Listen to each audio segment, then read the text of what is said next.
जी ma'am, बताइए इस बार गुजरात में कहीं न कहीं त्रिकोणीय मुकाबला देखने को मिल रहा है, तो आप कैसे इस चुनाव को देखती हैं? बीजेपी की स्थिति इन चुनावों में कैसी नज़र आ रही है? भाजपा सरकार भरोसे की सरकार है और ये गुजरात हमने बनाया है। प्रधानमंत्री जी के दो नारे काफी हमारे लिए और नरेंद्र भूपेंद्र भाई की जोड़ी जो इंफ्रास्ट्रक्चर पे विकास पे वोट मांगती है, प्रजा उस पे ऊपर विश्वास करती है। हर बार चुनाव आता है और हर पार्टी राजनीति करने आती है, लेकिन यहाँ थर्ड पार्टी का कोई काम नहीं है। जो प्रजाओं के प्रति, माताओं के प्रति सम्मान नहीं रखता, उसका कोई काम नहीं है। प्रजा उनको जवाब दे देगी। कहीं ना कहीं इश्यू उठा के चुनाव में आने के कारण लोगों को लगता है, या तो आपके माध्यम से मैं बताना चाहती हूँ कि लोगों को अभी पूरी समझ आ गई है। जो इंफ्रास्ट्रक्चर का मॉडल विकास का हमने दिया वो अनुभूति की बात है, और ये अनुभूति के कारण ये सूरत की पूरी सीट और गुजरात में जो रिकॉर्ड नरेंद्र भाई ने जब खुद बता दिया है सभी कार्यकर्ताओं को कि भाई मेरा रिकॉर्ड मुझे तोड़ना है भूपेंद्र भाई के लिए, तो हम लोग उसके पीछे पड़े हैं। तो हम लोग अपना टारगेट खुद सेट करते हैं और उसको अचीव करने के लिए पार्टी विद डिफरेंस उसे आगे ले जाती है। तो ये हम लोगों की सामूहिक जो दुनिया की सबसे बड़ी पार्टी है, तो उसका हमें बहुत गर्व है। और ये पार्टी में जो दुनिया में प्रधानमंत्री जी ने हमारी इमेज बनाई है, जो गुजरात वो छोड़ के गए मुख्यमंत्री के नाते, उसको बस हम आगे चला रहे। और इसके कारण पूरी सिस्टम से पूरी सरकार और संगठन जो सबसे बड़े महिलाओं जिसमें सम्मान देता है, सबसे बड़े सबसे ज्यादा महिला मंत्री, सबसे ज्यादा चुने हुए प्रतिनिधि, इतने सारे लोग अगर हमारी टीम में जुड़े हैं, सभी मोर्चा जो हाथ पैर है हम लोगों के, जो हमारे सेल्स है, इतने सारे सेल्स, तो वो सब भी लगे पड़े हैं। देखिए पिछले हफ्ते कलाकार आए थे, अब कलाकार खुद चाहता है, और जब चुनाव आता है, जो स्टेट के चुनाव है वहां के लोग यहाँ पे आते हैं सूरत में आके, वो चाहते हैं कि मिनी भारत में और गुजरात मॉडल कैसा है। और कई लोग तो मुझे ऐसे मिले कि वो बोल रहे हैं कि हमको सीखना है ये गुजरात मॉडल और संगठन की चुनाव की राजनीति सीखने के लिए जब लोग आते हैं। तो मैं जब रिकॉर्ड वोटों से जीती हूँ, जो नरेंद्र भाई को मिले हैं 100 में से 76 वोट बीजेपी को मिले हैं, तो मुझे यहाँ नहीं लगता कि और कोई किसी का काम है। मैम, आम आदमी पार्टी एक आरोप लगा रही है कि प्रधानमंत्री जी खुद मैदान में उतर रहे हैं और उनकी सरकार खुद मैदान में उतर रही है। इसका मतलब कहीं न कहीं बीजेपी को उनकी स्थिति कमजोर लगती है। इस पे आप कैसा देखती हैं? हर दफा प्रधानमंत्री हर चुनाव में और हर राज्य में जाते हैं। जहां जहां चुनाव गए वहां की हिस्ट्री आप देख लीजिए।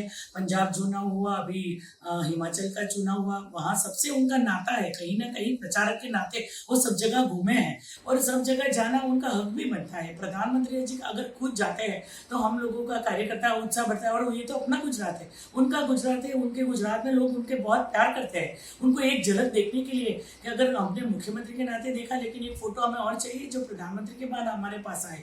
अब तक कई प्रधानमंत्री को किसी ने देखा नहीं इतने नजदीक से लोगों के बीच में जाते हुए।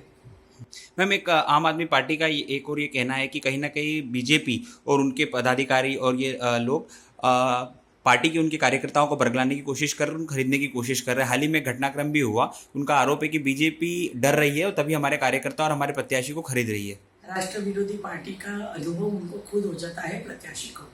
ये प्रत्याशी 3 बार कांग्रेस का चुनाव लड़ चुका था, अब आप पार्टी में चला गया था, तो कांग्रेस और आपका तालमेल हमें नहीं पता। और मैं तो आपसे रिक्वेस्ट करती हूँ, आप जैसे बहुत सारे जितने भी पत्रकार हैं उनको मैं बोलती हूँ रिक्वेस्ट कि आप प्लीज हमें सवाल ही मत पूछिए। आप पार्टी और कांग्रेस को आप ही बड़ा कर रहे हैं, बाकी जमीनी तौर पर कुछ नहीं है। हमारे पन्ना प्रमुख की ताकत, हमारे लोगों की ताकत, लोग जो हमसे जुड़े हैं, तो हम लोग उनका नाम देना नहीं चाहते। हमारे पास क्या काम है, हमें हम लोगों को कितने वोट लाने हैं, उसी के ऊपर हमारा फोकस है। मैम, एक प्रवासियों को लेकर के आपका क्या कहना है कि कब तक उनकी समस्याएं दूर हो जाएंगी? और दूसरा, कहीं ना कहीं वो लोग योगी मॉडल गुजरात में चाहते हैं कि रेल मंत्री होने के नाते प्रवासी लोगों को अपेक्षा बढ़ जाती है, लेकिन मैं पूरे देश की रेल मंत्री हूँ। फिर भी यहाँ पे जितना हो सके किसान रेल चलाई, हम लोगों ने टेक्सटाइल के लिए स्पेशल ट्रेन चलाई, और इंफ्रास्ट्रक्चर के साथ साथ में हम लोग लॉजिस्टिक यूज के लिए भी उनका ज्यादा यूज कर रहे हैं। कोविड के समय में सबसे ज्यादा प्रवासी को ले जाने वाला रेल बना था, 700 ट्रेनें सूरत से चली थी। तो इसके लिए ये मॉडल धीरे धीरे एडोप्ट भी हो जाएगा।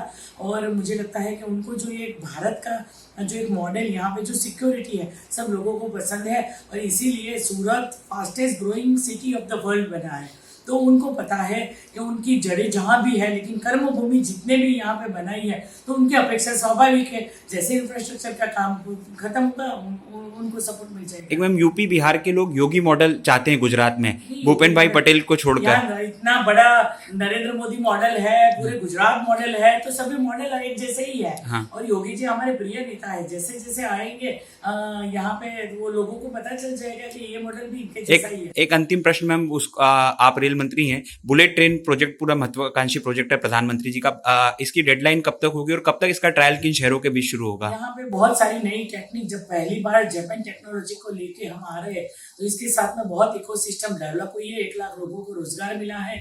यहाँ पे हमारे 100 पिलर बन के रेडी हो चुके हैं, उनका बॉक्स बनने के लिए जो टेक्निक है हमारे टेक्नीशियन रेडी हो गए हैं। एशिया की सबसे बड़ी लैब बन गई है, जो इनके बुलेट ट्रेन के स्टेशन बनने चाहिए वो सब बन गए हैं।